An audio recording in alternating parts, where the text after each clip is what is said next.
Assalamu alaikum wa rahmatullahi wa barakatuh. How are you doing? Are you enjoying this amazing conference?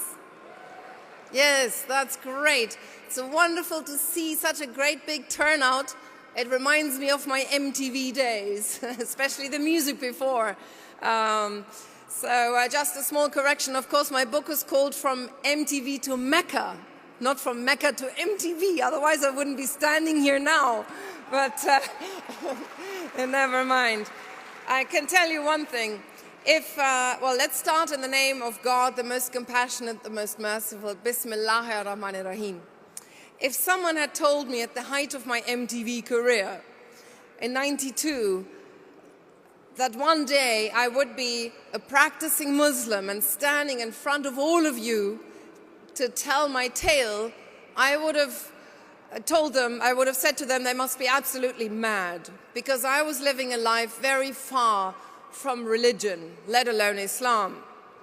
I was working in an environment, that obviously was filled with lights, glamour, action, stars, all sorts of things, but not exactly spirituality. But God works in mysterious ways, and He knows what He's doing. So from a life of hedonism and materialism, I was guided to find contentment and inner peace by surrendering to God in Islam. Alhamdulillah. Alhamdulillah. Takbir. Before I reverted 15 years ago, you can say I had everything a normal Western teenager may dream of. After my education as a radio journalist in Germany, I applied for a job advert with MTV Europe, and I got the job, which meant I had to move to London, which is what I wanted to do, because previously I was an exchange student in the US for 1 year, and I thought I knew English, but I was struggling a little bit in London because of all the accents and everything. It took quite a while to get used to it. But anyway, I became the first German presenter on MTV, and for over 7 years interviewed rock stars for a living. Enjoyed red carpet treatment wherever we went with our little camera team. I went to a lot of VIP parties and often had 2-3 invites a night.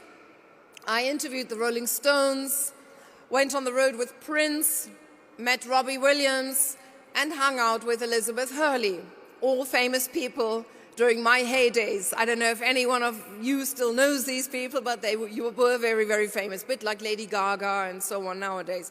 Anyway, once I went on stage in front of not 8,000 people, but 70,000 people. There was a sea of people and everybody screaming and clapping, and it felt like floating on a cloud of energy.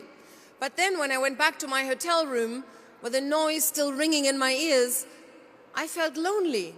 And somehow I had to come down from this rush of energy, and I often was quite unhappy and not really satisfied despite having everything, you can say, materially, externally.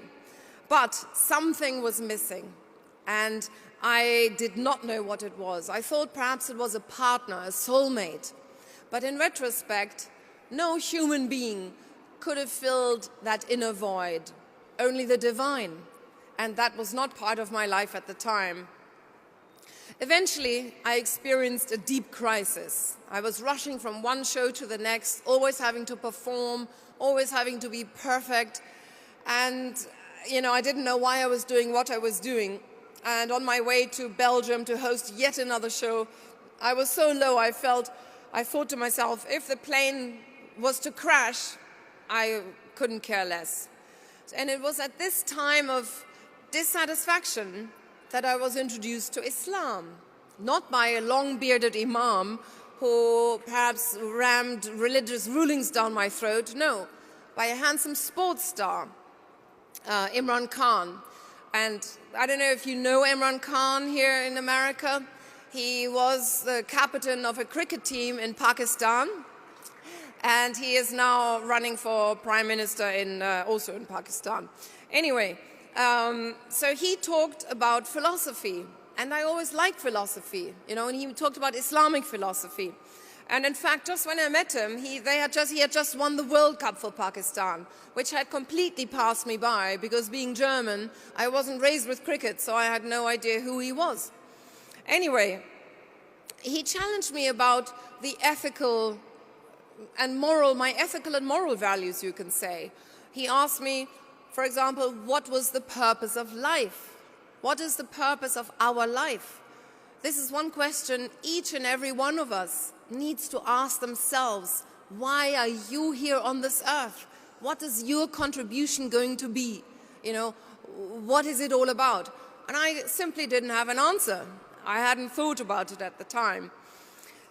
So anyway, he asked me out, and the first time I turned up to go out with a few friends, I was wearing a mini dress. And we were going out with a few Pakistanis and Indians, and he asked me if I wouldn't mind keeping on my coat all evening, because in his culture, women and men don't show flesh. So, okay, I did that.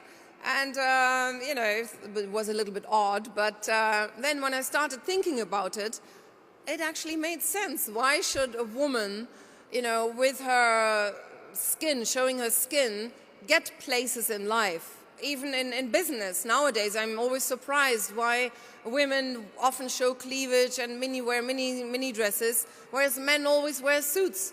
I mean, how degrading it is for a woman having to always show her assets. You know, in advertisements, women advertising half naked any kind of product, from perfume to cigarettes to car